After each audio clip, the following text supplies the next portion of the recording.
e na programação linguística.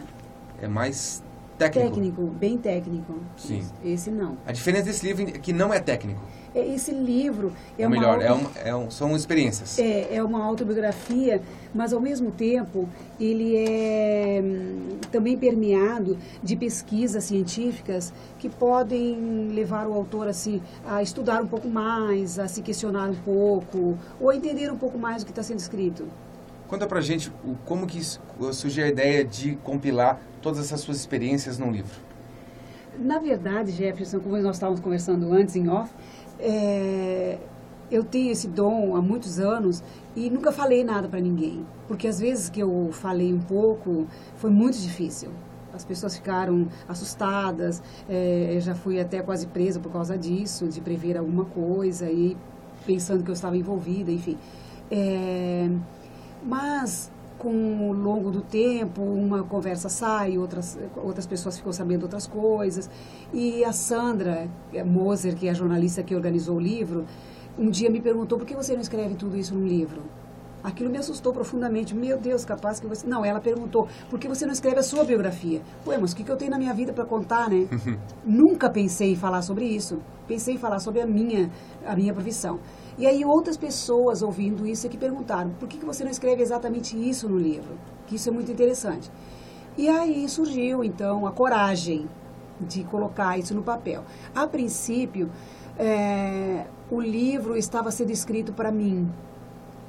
Para deixar no seu... como uma catarse. Eu queria enxergar algo mais. O que me dava tanto medo diante de tudo isso. E conforme eu vou relatando no livro, o medo apareceu muito mesmo. E por que eu tinha tanto medo? Depois que eu olhei, encarei o medo, aí ele foi embora. Graças a Deus, hoje eu convivo sem o medo. Bacana. É a questão do enfrentamento, né? Uma vez a gente enfrenta o nosso medo, ele vai embora. O medo até continua, mas ele não abala mais e não nos deixa mais tão sensíveis. Vamos falar um pouquinho desse dom. Vamos falar um pouquinho dele. Como que surgiu isso? Como que você percebeu isso em você? Uma das primeiras vezes que eu me dei conta que isso era diferente, porque quando criança você não se dá conta que você é diferente, foi com 12 anos. Eu tinha 12 anos e os amigos estavam, as crianças, todos, enfim, comentando, os adultos, que o mundo acabaria em 2000. Para vocês verem como eu já não tenho pouca idade, né? Mas, idade à parte, o mundo acabaria em 2000. E nesse momento eu vi, mas com mais idade, porque eu era uma criança, com 12 anos, eu com mais idade e com 2 adolescentes. Então eu disse: mas o mundo não vai acabar se eu estou lá e os meus adolescentes estão lá, então o mundo não vai acabar. E eu vi uma segunda figura, uma segunda imagem deles mais crescidos. Então eu tive certeza absoluta que o mundo não acabaria em 2000. E os meus filhos são exatamente a imagem, aquelas que eu vi. Primeiro a menina e depois o menino. Exatamente a mesma imagem. Então iniciou com 12 anos. Depois era uma brincadeira, a telepatia era uma brincadeira muito gostosa, que a gente não vê como nada diferente. Depois, um ano antes, um ano e meio antes, e aconteceram milhões de outras coisas, mas um ano antes do meu irmão falecer, eu sabia que ele ia morrer, eu vi ele morto. Quanto tempo antes? Um ano e meio. Isso foi a pior coisa da minha vida, porque isso aconteceu exatamente como eu previ, e no momento que eu previ e tudo mais. Quando isso aconteceu, é que meu mundo virou de cabeça para baixo. Porque eu achava que eu era culpada, que eu provocava isso, que eu era má, que as pessoas não iam gostar de mim, que meus pais não... Então ali eu me afastei da família inteira. Eu não entrei em depressão, mas eu me encolhi, eu não me revelava mais. E esta é a razão por que eu tinha medo. Olha só. De encarar tudo isso. E como que surgiram essas... A gente pode chamar de visão? Não. Na verdade, como eu falei antes para você, eu vivo muitas coisas 2 vezes. Então, eu vivi a morte do meu irmão um ano e meio antes, e depois, na hora da morte, de novo. Isso não me impede de sofrer. Apesar de ver as coisas antes, eu sofro muito. Eu previ a morte do meu pai de uma maneira muito, muito horrível. Tudo que aconteceu, eu estava prevendo, eu sabia de tudo. Eu dei a data que ele ia morrer, 45 dias depois, exatamente isso. Meu irmão é médico, o pai dos meus filhos é médico, e eu falei com eles. E meu irmão, por já ter visto algumas coisas que eu já tinha relatado, ele acreditou e confiou em mim. Os médicos deram um diagnóstico de derrame cerebral, e eu falei para ele que não era isso. Era câncer, e relatei onde estavam todos os cânceres do corpo dele. E aí levou meu pai para fazer os exames e foi comprovado exatamente o que eu tinha colocado. Isso, mas isso é o quê? Isso é quando você está acordada, quando você está dormindo, quando você está fazendo uma coisa? É involuntário? É involuntário. É involuntário. Eu não posso predizer nem prever, agora vou sentir, agora não vou sentir. Então as coisas vêm. Algo mexe, e aí nos estudos, esses todos, eu estudei durante muito tempo dentro da ciência para saber como que isso era e como que acontece. Hoje eu tenho certeza absoluta daquilo que Einstein falou, o tempo não existe. Sim. O tempo não existe, nem passado nem o futuro. Nós estamos vivendo todas as coisas agora. E aí as múltiplas dimensões, que hoje a ciência estuda até a 10ª dimensão. Eu não tenho nem noção de como é que é isso. Eu consigo perceber a 4ª e a 5ª dimensão, mas existem outras dimensões que nós não temos contato, né? Mas elas estão lá.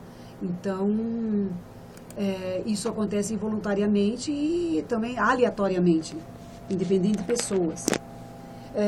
Também ali eu relato no livro que é uma coisa que eu acho que já está em conjunto com tudo isso, que é a saída do corpo. Quando você está dormindo, o teu corpo ele está descansando, mas a tua energia, teu espírito, tua alma, o teu psique, qualquer coisa que você queira chamar, ela não está presa a nada. Ela é expandida.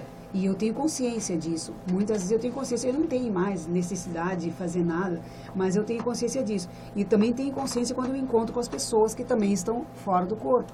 E aí eu também relato vários estudos, autores que fazem essas pesquisas ao redor do mundo inteiro. Então, é sobre essas coisas. E também as pesquisas são muito interessantes, de como que estão sendo dirigidos esses entendimentos, né? Isso. Você é do mundo científico, você é formado em bioquímica, fez pós-graduação em psicanálise e psicopedagogia. Você vive nesse mundo da academia, um mundo cético, que as coisas têm que ser provadas muito pelos métodos científicos. Como é que foi esse enfrentamento? Houve enfrentamento, não houve enfrentamento com você mesmo? Muito, muito. A primeira pessoa que não acreditava nisso era eu. Talvez por isso mesmo eu nunca falava, porque eu não acreditava nisso. Eu dava desculpa de todas as ordens.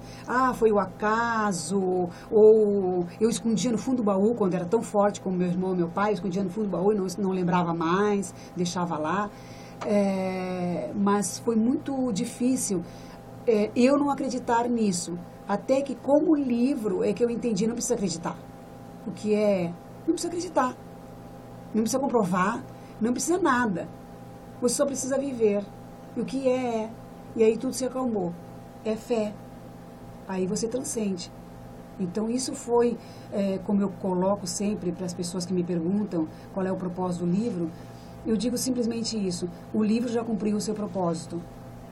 De me despertar, de eu me perceber como pessoa, de me perceber como ser humano, que tem uma percepção que todos nós temos e que isso é o futuro, telepatia, a saída do corpo, ou seja, a energia, mas principalmente isso, de que eu sou responsável por aquilo que eu emito.